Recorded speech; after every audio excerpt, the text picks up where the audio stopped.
Rice and Rice. I'm trying to determine exactly what we're doing today.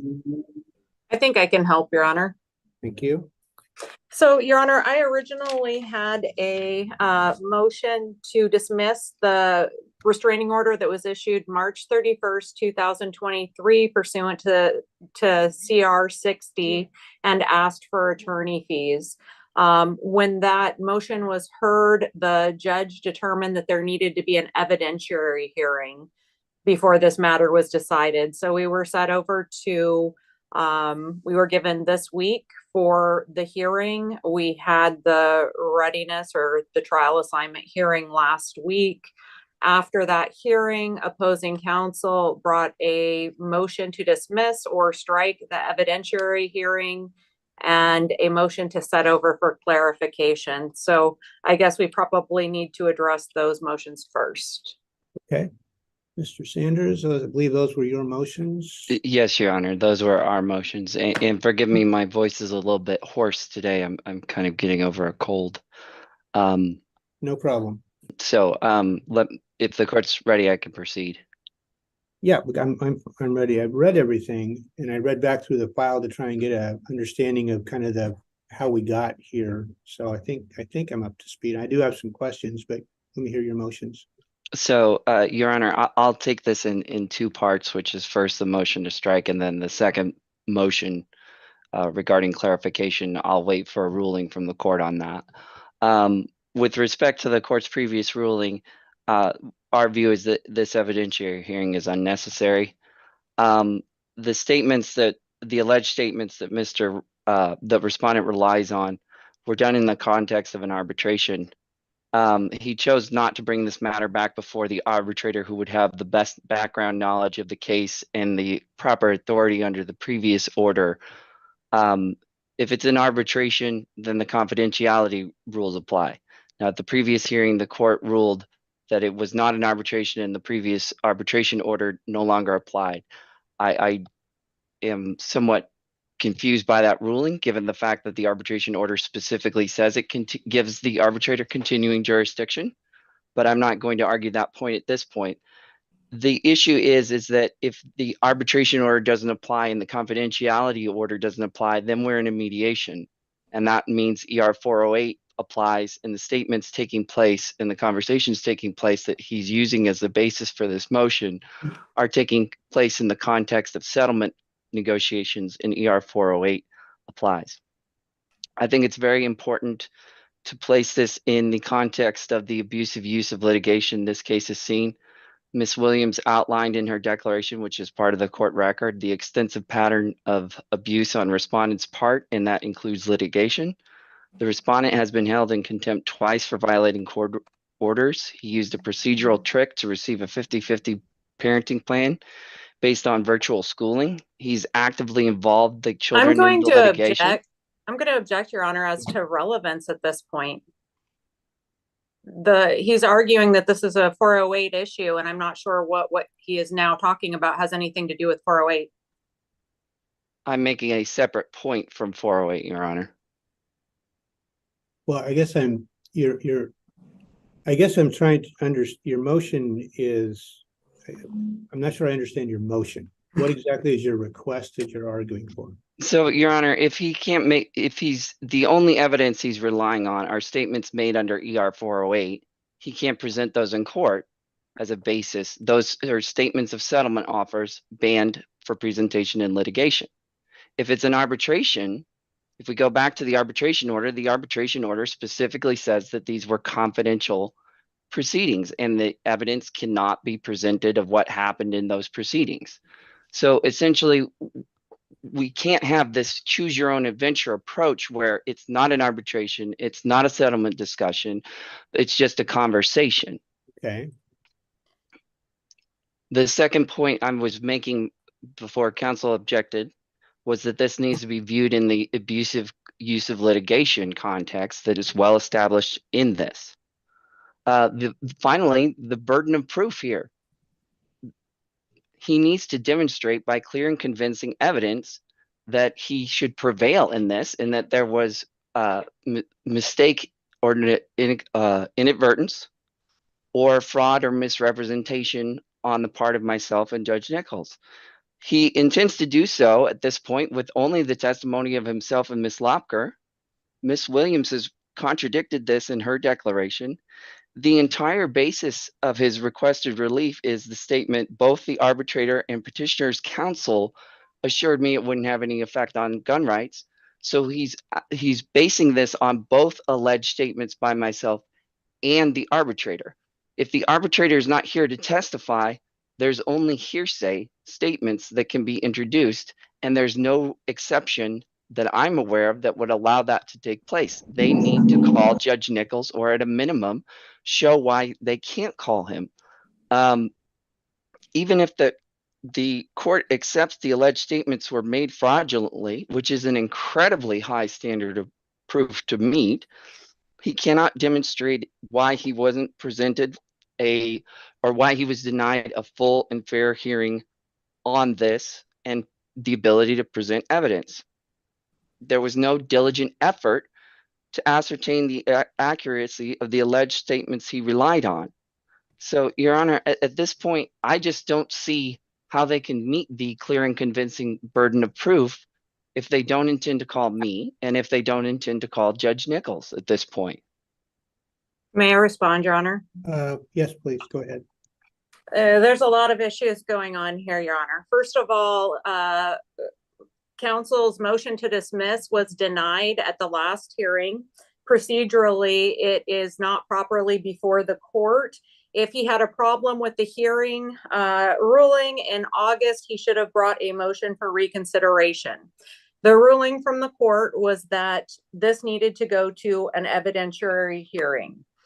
At this point, although I will address him, his arguments as far as anticipated testimony are premature. I will indicate for the court that this is not an issue for arbitration. That was ruled on by the court in August when the motion for to dismiss was denied. The only issue for arbitration when that occurred, Your Honor, was child support modification. And as far as a burden of proof and counsel arguing that it cannot be met, the court has already ruled in August that there needed to be an evidentiary hearing to make that determination. So there are no declarations here. This is an evidentiary hearing. With regard to the motion to dismiss again, since we're, I guess, arguing this again, 408 only applies to offers of compromise. It's not an issue here. Whether a restraining order affects gun rights is a matter of law. You can't negotiate around it. And evidence is not excluded under evidence rule 408 if it shows lack of good faith. Obviously, giving misleading information to a pro se litigant, I would certainly argue is a lack of good faith. ER 408 doesn't bar evidence when offered for another purpose. We are not, the purpose here is to show that there was a CR 60 violation. There are no hearsay statements. And again, this is a premature objection. The statements are not being offered to show the proof of the matter asserted. They're not being offered to show that the restraining order in this case does not affect one's gun law rights. It's actually to show just the opposite, and hearsay does not apply. So at this point, Your Honor, I would just ask that you deny the motion to dismiss and we proceed with the evidentiary hearing. Thank you. So, Your Honor, if I may briefly be heard. Let me ask one question, and just so I understand, were these arguments made to the prior judge about a dismissal of this? Yes. So, Your Honor, my understanding, and I if I'm wrong on this, I will stand corrected, but my understanding is that both motions were set over for the evidentiary hearing. My understanding is that the motion to dismiss filed back in August by my client is still properly before the court. I have the clerk's minutes up in front of me. I'm not seeing anything that says that the motion to dismiss has been denied. I'm not aware of any order that the motion to dismiss was denied. If I'm mistaken, I will stand corrected and beg the court's forgiveness. Just looking back, it looks like Judge Warning heard this, and I don't have a specific It doesn't have a ruling on it, and there's no order from that date that I can see. Okay, well, yeah, we'll go ahead with your response at this point. So, Your Honor, the issue here that it's not hearsay, that it's not the truth of the matter asserted, is somewhat spurious in my view, as he says he only relied on these alleged statements to agree to the extension of the restraining order. If that's not the truth of the matter asserted, I don't know what is in this particular case. Those are hearsay statements. He can't present what he says Judge Nichols said, absent a showing of why Judge Nichols can't show up here and testify as to what he actually said.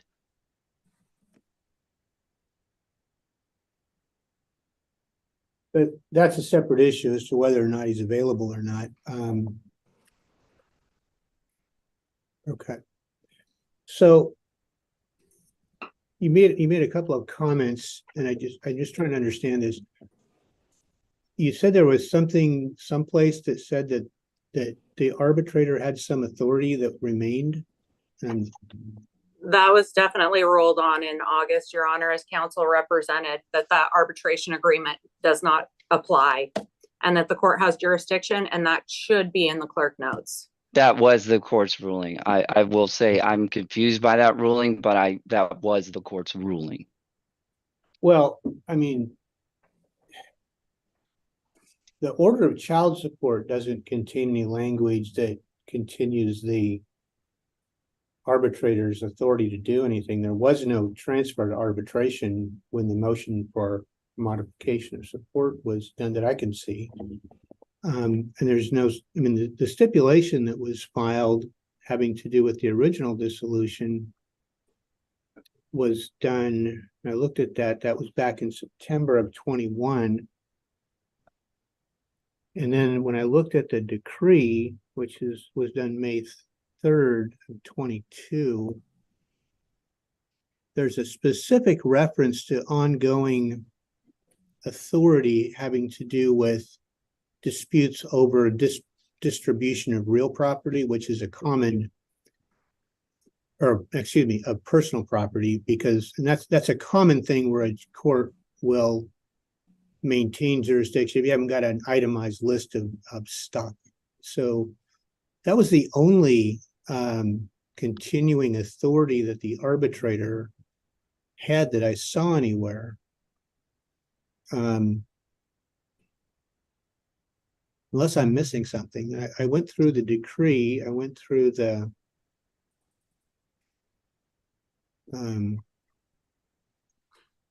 You're not missing anything, Your Honor, and that was the ruling of the court. So that issue is resolved at this point.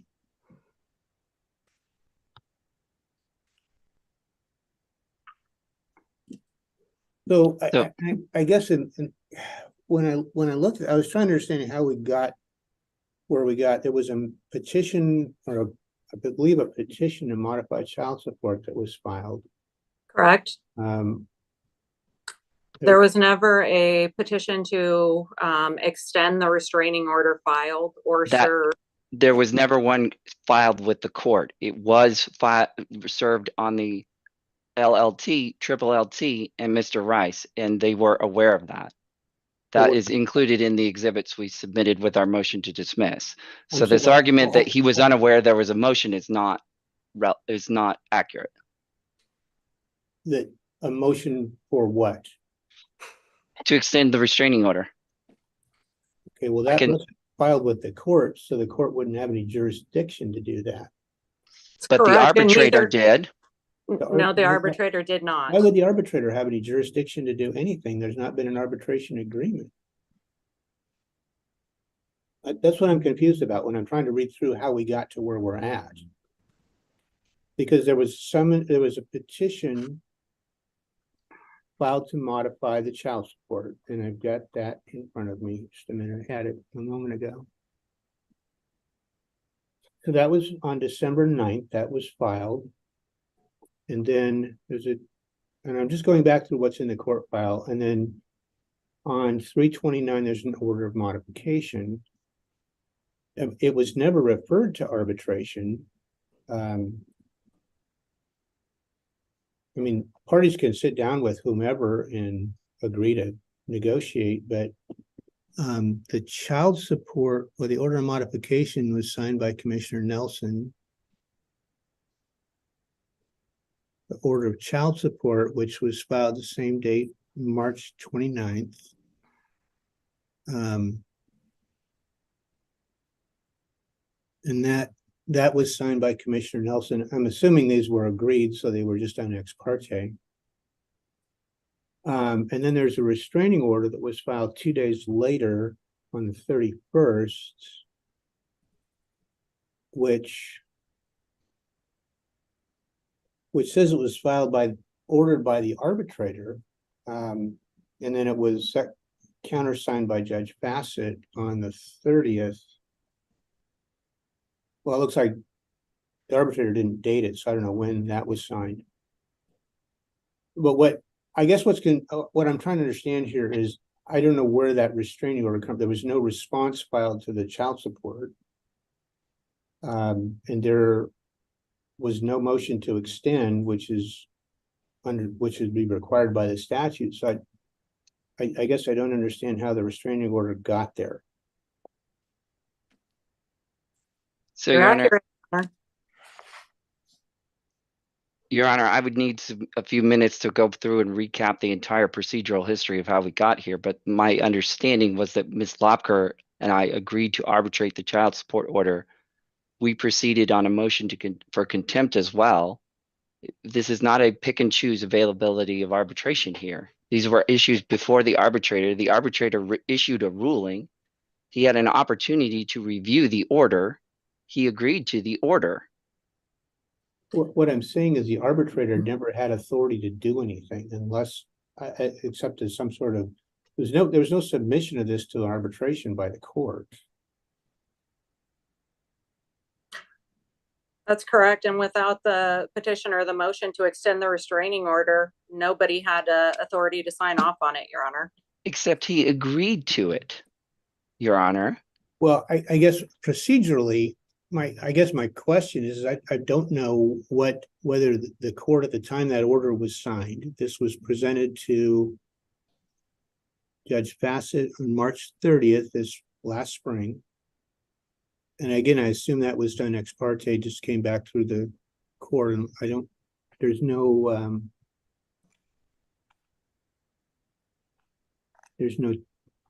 hearing notice, so I assume those all came in.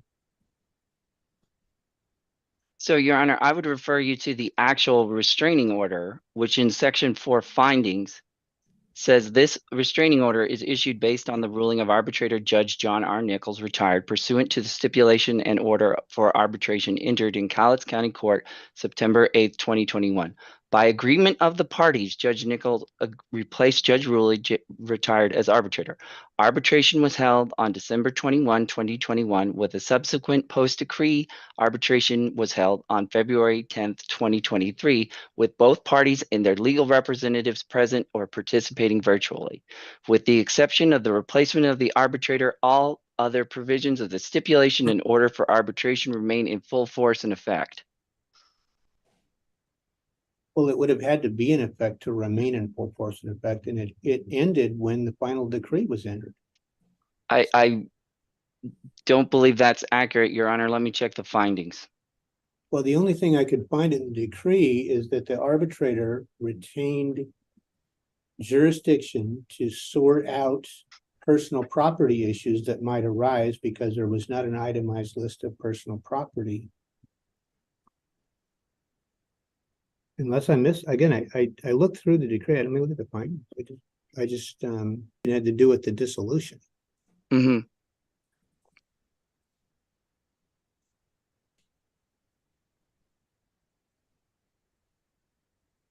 I'm just looking.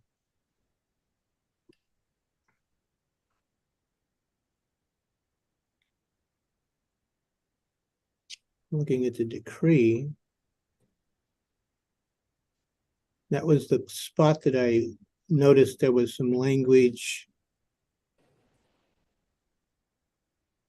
I mean, Your Honor, I would point you to Section 5 of the stipulation and order for arbitration. The arbitrator shall have the authority to hear all issues regarding the matter, including motions and discovery. The arbitrator shall have the authority to award any remedy or grant any relief that would be available to a superior court judge in the state of Washington. My read of that is that includes anything post-decree. And Your Honor, that was not the ruling of the court in August. Specifically, that was not the ruling of the court when we were here in August. That argument is gone. And it's already been decided by this court.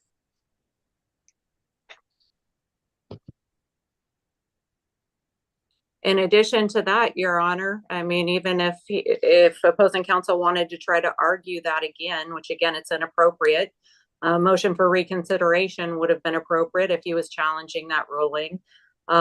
This is a new issue. This wasn't an issue that was in the preliminary divorce.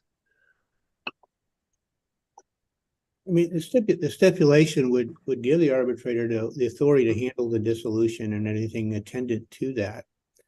And that, other than, and again, I'm not finding the language, but there was some language in the decree I thought that talked about the, I'm not finding it now, but there was some language that talked about division of the property, or I mean, unresolved issues out of the decree that may not, which would have been appropriate. That would be normal for a court to do that. But that would, here it's under paragraph 20.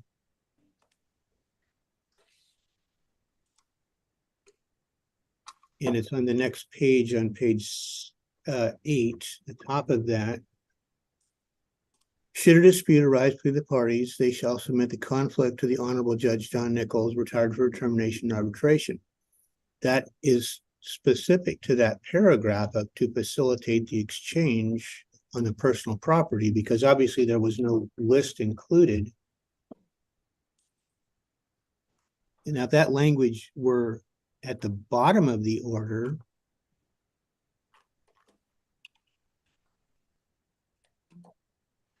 and there is language at the bottom of the order, but it talks about the fact this was done by agreement through Judge Nichols. Talks about when the arbitration was held. Basically, the arbitration resulted in this document, which he then signed off on April 11th, which at that juncture would have been the end of his involvement unless there were issues having to do with that personal property distribution. So 6, 7, well, 8 months later, 7 months later, we have this new petition with a new summons filed. And then all I have is just in what appears to be an agreed order of modification, and then a restraining order that kind of springs out of nowhere.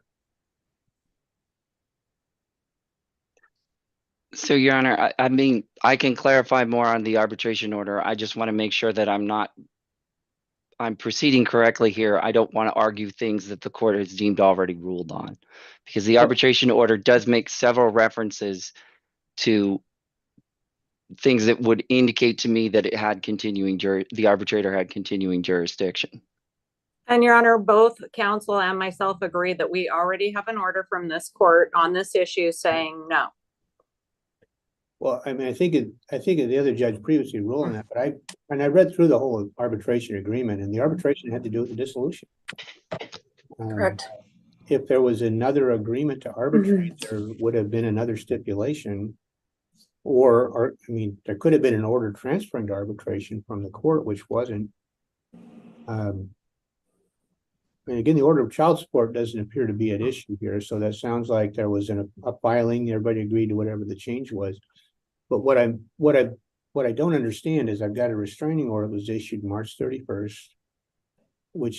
for which there was never any request made to the court, which under the statute would be the normal process.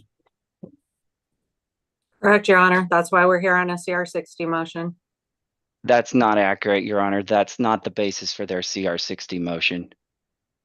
And I think it's evident from really reviewing the pleadings. This is a new argument.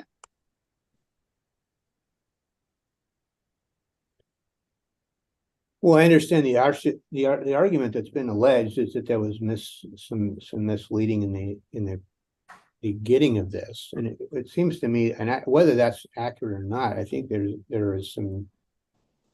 What concerns me is we got here with an order, a significant order, which very well may be appropriate given the history of the case. I don't know that because I don't have a hearing that was done on that. But if I look at CR 60, which let me get to that real quick here. What this really falls under is the issue of irregularity in the proceedings. Because frankly, the arbitrator didn't have the authority to do anything. I mean, you guys can sit down with anybody you want and mediate something, which is fine. People do that all the time. But under this, the protection order statute, there's some, in order to do a renewal or an extension, there's a process that's set out for that.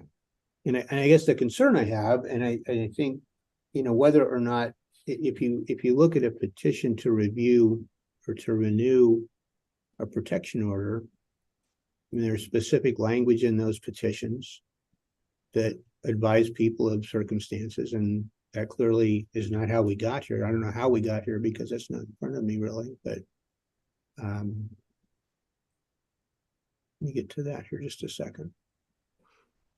And Your Honor, that was in our pleadings as part of our argument that there was, it wasn't properly before the arbitrator. And it was presented to my client as if the arbitrator could make a decision, and that's not the case, which is why I cited the CR 6011 for any other reason justifying relief. You may be correct that it was irregularity in proceedings. That one's just kind of a different because it was arbitration.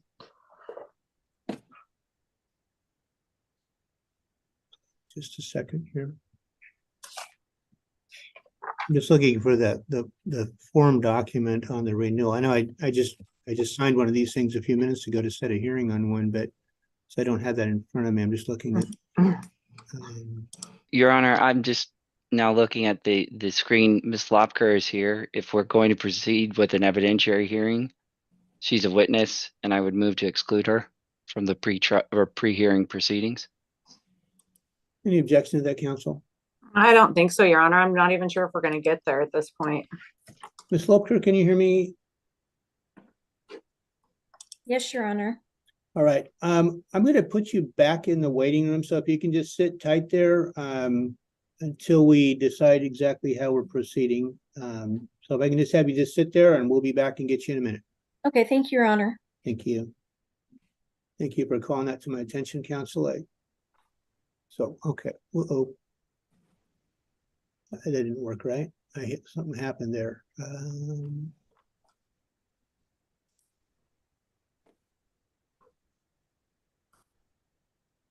There we go. You don't trust these electronics sometimes, so.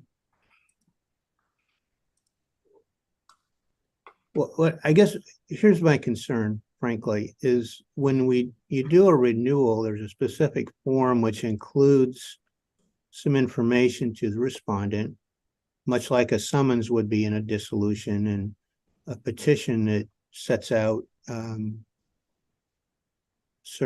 the impacts of certain things. And again, I don't know specifically how this ended up, and that's obviously what's being raised as an issue. Let's see if that's it here. Okay, here we go. This is the form number PO 0586. That's the order renewing. Okay, let me back up a little bit. Motion. PO 50 should be the motion.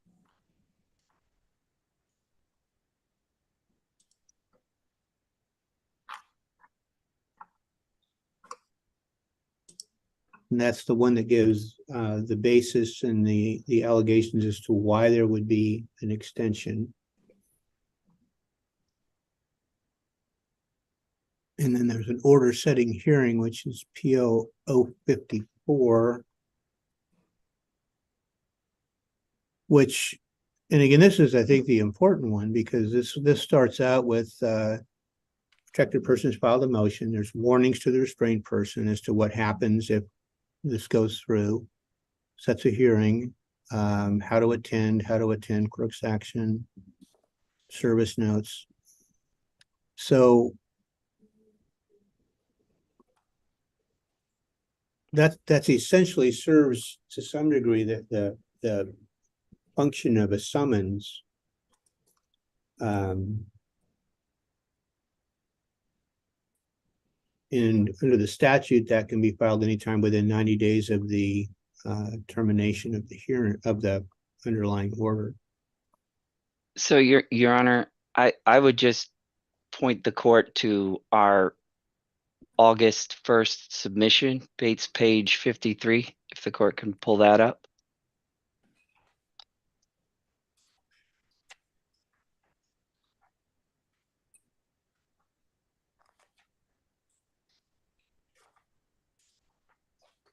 I'm sorry, your August 1st submission? Yes, Mr. August 1st submission. It's the arbitrator's ruling, support, and contempt. Are you talking about page, did you say 53? It's Bates number 53. 53, gotcha.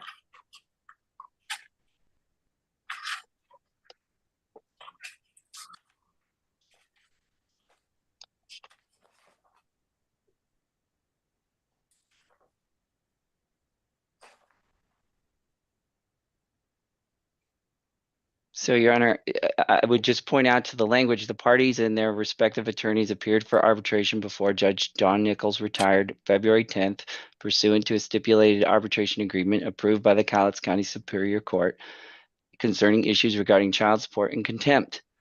Contempt included the request for the extension of the restraining order. And the restraining order is specifically addressed on page 2, paragraph 4. The parties have agreed to extend the existing restraining order for the maximum length of years. I mean, what I'm looking for the document, counsel. So okay. I apologize, Your Honor. Let me know when you're there. it's Bates number which? 53 and 54.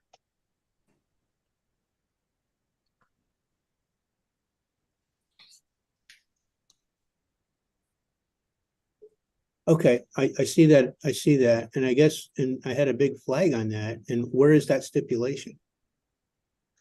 The stipulation was made informally, Your Honor. There's no formal thing on that. I will be candid with the court on that. Here's the problem. That says it was specifically approved by the court. So an informal agreement is not something approved by the court. I mean, this was never officially sent to arbitration. So the arbitrator didn't have arbitration powers. So he would not have arbitration powers over the petition to modify child support either. I would think that's accurate. Or the contempt. I mean, we never approved a stipulation to go to arbitration, even though that document, because it's not anywhere in the court file. So my understanding of this ruling is that it refers to the September arbitration order, September 2021 arbitration order. So I would argue that's an incorporation by reference. But that order wasn't still any good. That was an order for a different case. That wasn't the ruling of the court at the time. The court only made a ruling on that as part of this motion. The court didn't need to make a ruling. You need to have an arbitration order that was valid. So I don't know what the arbitrator, I don't know where this came from.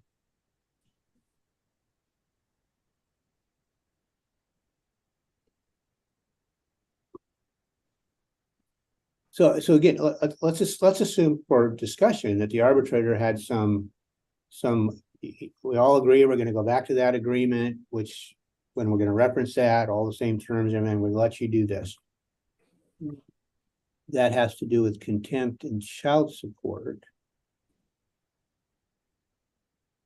And it says there, the parties have agreed to extend the existing restraining order. The specific reference in paragraph 1 of that case is that appeared for arbitration before Judge Nichols pursuant to a stipulated agreement, let's say that other ones, we're going to consider that valid, concerning issues of child support and contempt. And the contempt motion is included in there, and that includes the request for the restraining order. That's Bates 48 through 51. It's in paragraph 6. And I don't know that you can ask to extend a restraining order, Your Honor, as part of contempt. So I guess my question for you, Your Honor, is if he consented to arbitration on the child support issue, why would he not consent to arbitration on the other issues? And why would there not be a duty to him to specify that he did not agree to arbitration on the other issues? That seems like a fairly reasonable implication given the factual circumstances here.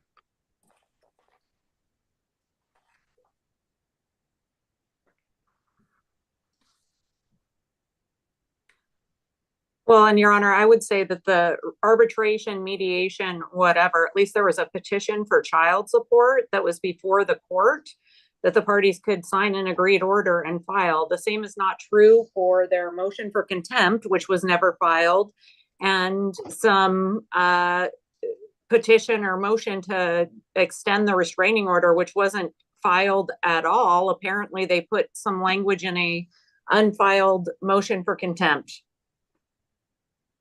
Because the parties agreed to arbitrate. Why would we file something with the court when we agreed the arbitrator had the authority to do so?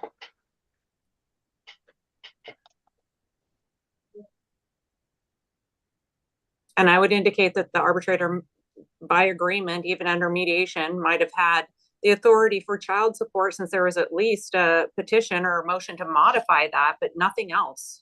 There was nothing else before the court to be decided. But the both parties were reasonably operating under the assumption the court lacked the authority and jurisdiction under the previous arbitration order.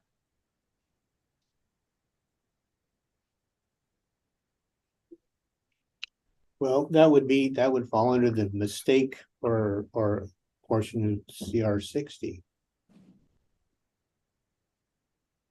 I mean, this case is a mess. No argument here, Your Honor. There was no contempt motion filed with the court. So the contempt, I mean, even if the arbitrator were there, he could not issue an order of contempt without some sort of a contempt motion having been filed. I mean, I think an arbitrator could handle a contempt motion if it was referred after being filed with the court. But I mean, I don't even have any information that he was ever served a motion for contempt. I assume he was, because it was probably talked about. There was no personal service of any motion for contempt, and It was exchanged via email between myself and our office and Ms. Lopker. That I will agree with.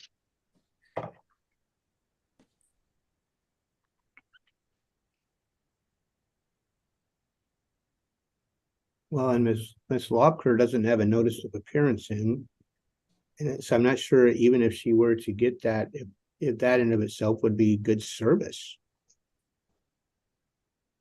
it would require personal service. So without an agreement, it would not be, Your Honor. Well, I don't know that, didn't she sign off on the original petition to modify child support? I don't have that in front of me, but.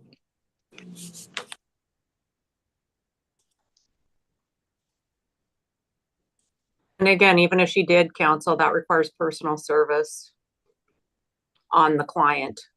Well, the child support modification. Yeah.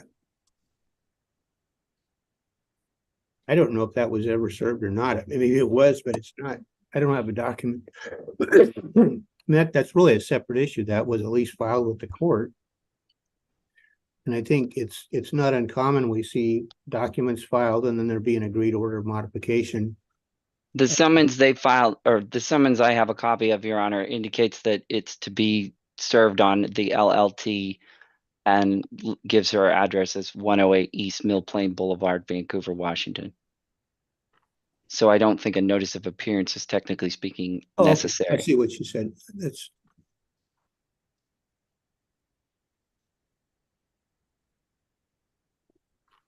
Okay, I see. I'm backwards here. So that was filed by her, the motion for the petition to modify.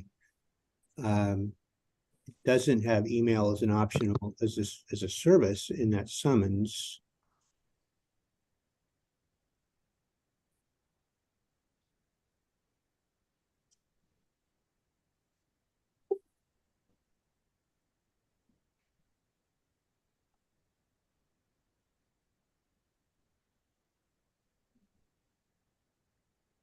Well, here's again, like I said, procedurally, I mean, I've got questions about jurisdiction for everything on this case.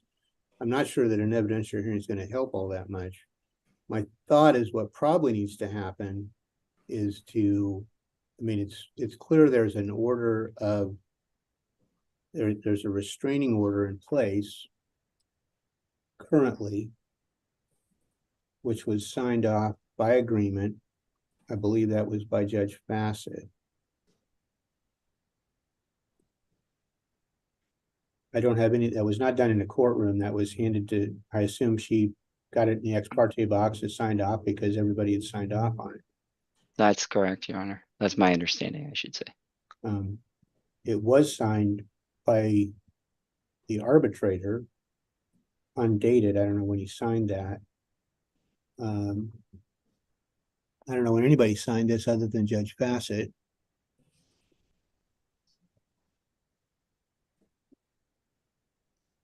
It was signed by both Mr. Rice and myself. I know that.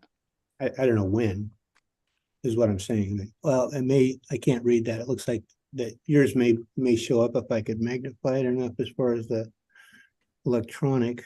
My That's signature March. seems to indicate March 28th, but you're right, Your Honor. It's very unclear. Yeah, it does say March 28th. So sometime, I mean, look, like you signed it then, Mr. Rice signed it, I would assume either then or sometime before March 30th, obviously.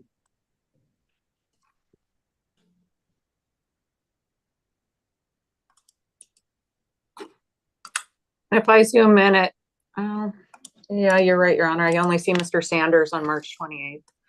In any event, Your Honor, we would ask that the restraining order be dismissed at this time. If opposing counsel thinks there's still a basis, go through the regular hearing so Mr. Rice gets his day in court.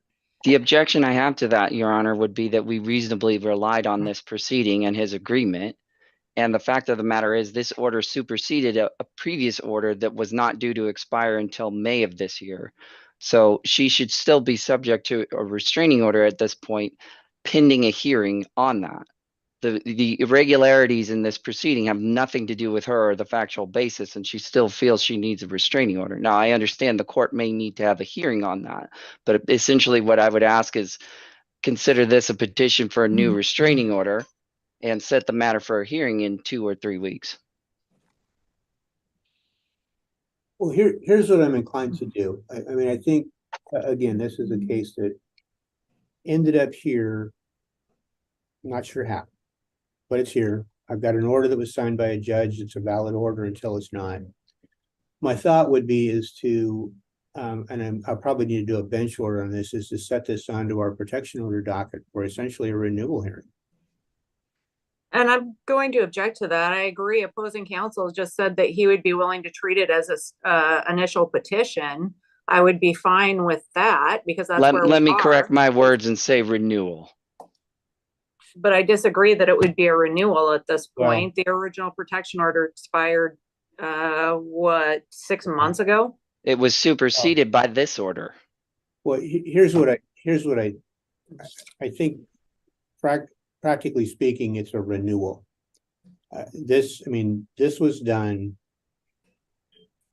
Your client agreed to it, and I understand there's a real question being raised as to what his knowledge of understanding, and that's really a separate issue. At this point, I've got an order in place. They filed they didn't file it. There was a request in the contempt motion to extend it.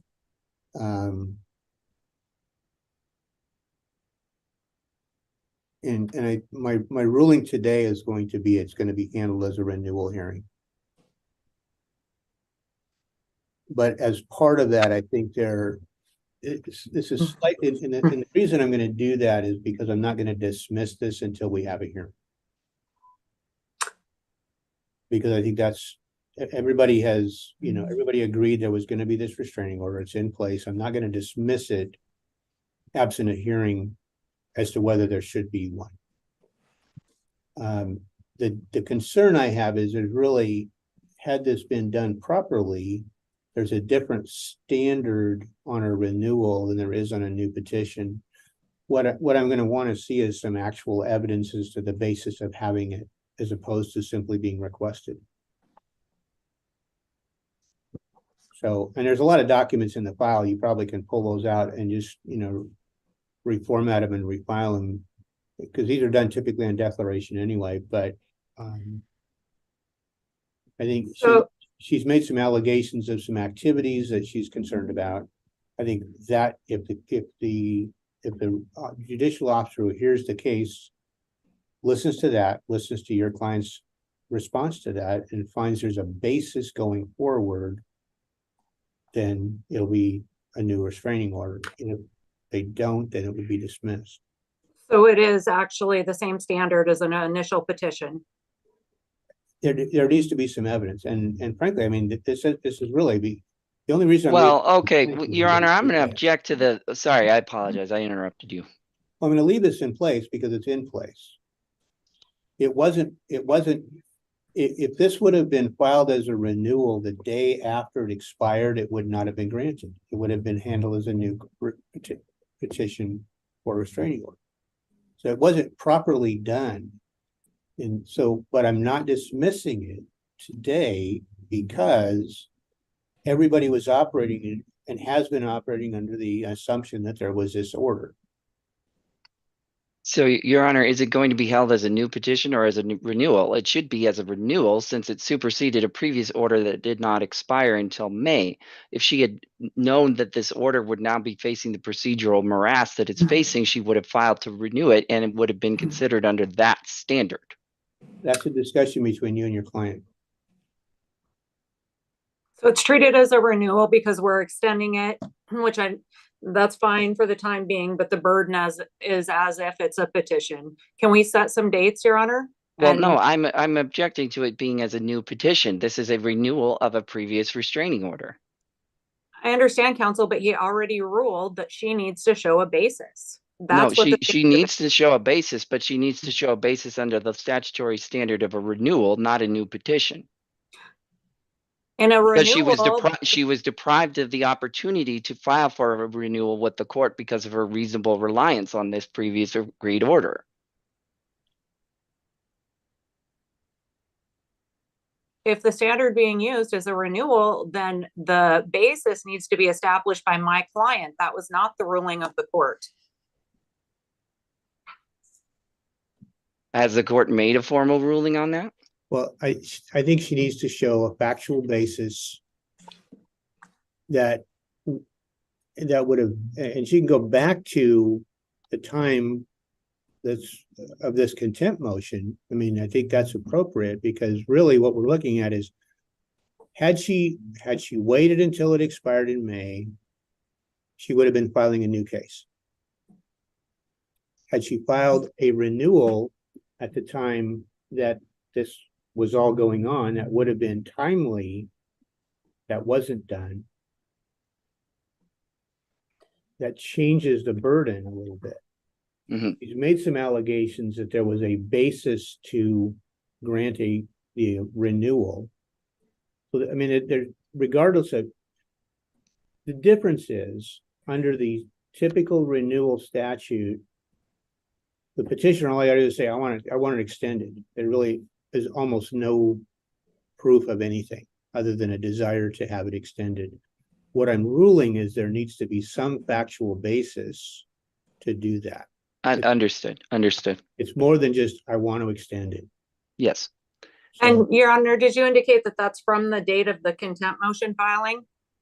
It can go back to any time during, I mean, if it could have been used for the renewal, it can be used for this purpose. I'm sort of putting you guys back to ground zero to some degree with the increased burden that she's got to show there's some factual basis for this. So, Ms. Jeffers, given the fact that we've just spent the last 54 minutes rehashing this with Judge Basher, my proposal would be we stipulate to keeping this on his docket if he's willing to do so. I don't have that docket. I may end up with it depending upon scheduling, but I can't just schedule a hearing myself on that right now. Okay. Can we do it but- as a special set? My concern, Your Honor, is not going to benefit either party to rehash all the things we just rehashed.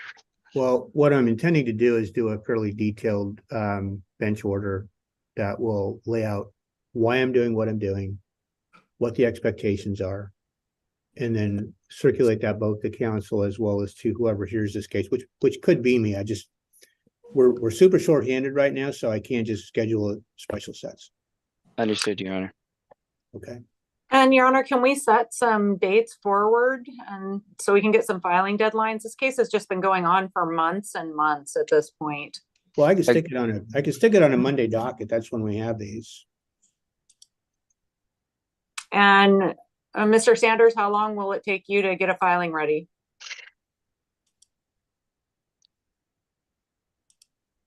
I would say, and forgive me, Your Honor, I'm not as familiar with the Cowlitz County deadlines as I once was. It's 3 weeks, 2 weeks, 1 week, correct? No, not for protection orders. Those, Okay. I just need to know, I mean, I can give you any Monday. You probably don't want to do it this coming Monday, but I'm thinking maybe the 20th or the 27th. That gives you a week or so to get some filings. And I mean, you can file almost up to the date of the hearing, frankly, on these. I can do the 20th. I'm in trial in Clark County on the 27th. So I can give you the 20th or I give you the 4th of December. You got a preference? I can do either date. I obviously would prefer the later date given the situation, but I understand if the court wants to set it for the 20th. I'm not in a huge rush. I mean, if you guys want to sort through this, a couple of weeks is probably not going to make a difference in anybody's situation. It generally wouldn't, Your Honor. It's just that my client's been waiting. I mean, he had to Right. go to the sheriff's office and get rid of all of his guns under threat of felony charges. And Okay. this has been in the docket for a very long time. Quite frankly, both clients could benefit from some closure on this, I think. No, So I don't disagree with that. I think we need to get it resolved clearly. How about we do the 20th at 9 o'clock? I'll do an order that sets that date. You won't have to come back to court to get anything set. And I guess, Mr. Sanders, I'm gonna go ahead and say, if you can have any filings done by next, let's see, where are we at here? By the 10th, which is next Friday. well, the 10th is a holiday, Your Honor. Oh, I'm sorry. How about Monday, the 13th? I'm in arbitration on the 14th. Could we do the 15th? How about the 9th? Because the 15th, that only gives me 2 days to Yeah. respond and gives you like 2.5 weeks. No, I don't think so. I would say the 9th. That The gives ni- you a the- week. I'm in trial the 14th and 15th and can file on the 16th, meet the same 1 week deadline. Today's a Thursday. How about next Thursday, the 9th, and then the following Thursday, the 16th? And then if That will work.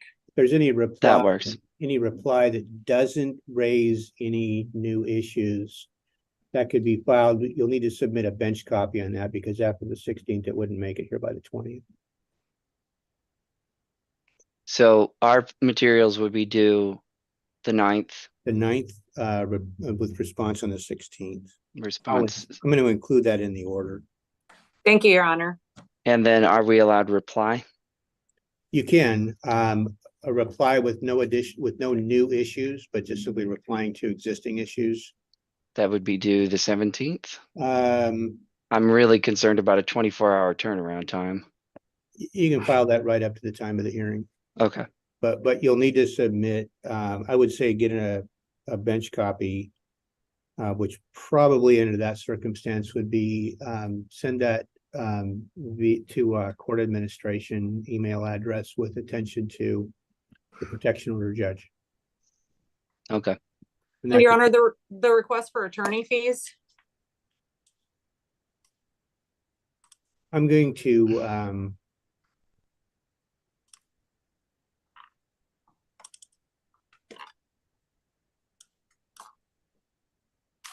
I think the only, and I don't have in front of me the party's financial situation particularly here, which would really be the basis. Let me take a look here just a second. I think there's child support worksheets potentially.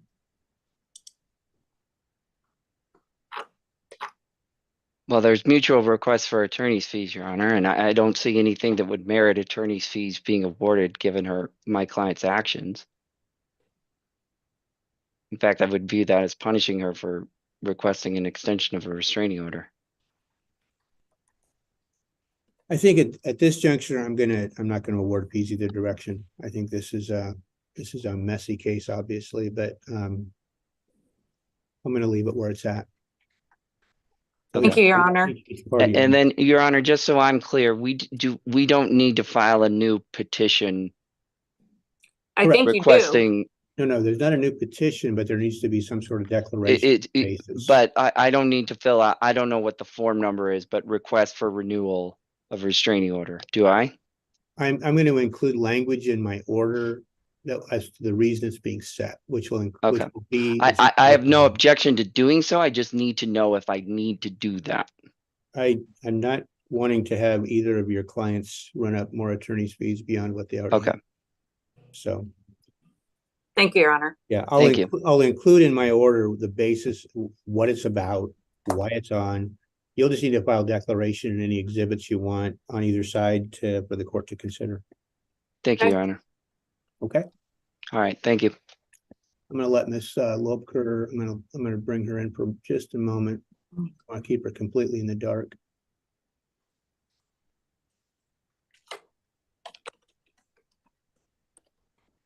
Ms. Lobker, can you hear me? Yes, Your Honor, I can. Good afternoon. Good afternoon. We're going to handle this case a little differently. It's going to be set over to a date on the 20th for a hearing on a request to renew protection order. You can talk with Mr. Rice and Ms. Jeffers if you need to be involved in that or not. Okay, thank So you. we don't have anything else today. Okay, thank you. You're welcome. All right, anything further, counsel? And I'm going to do this right now, and I'm going to have my staff email a copy out to both of you. Appreciate that. Nothing else, Your Honor. Thank you. Okay. Thank you, Your Honor. I'll do my best to have that out within the next hour here. Thank you. Thank you. All right, you're welcome. And with that, we will adjourn. Thank you.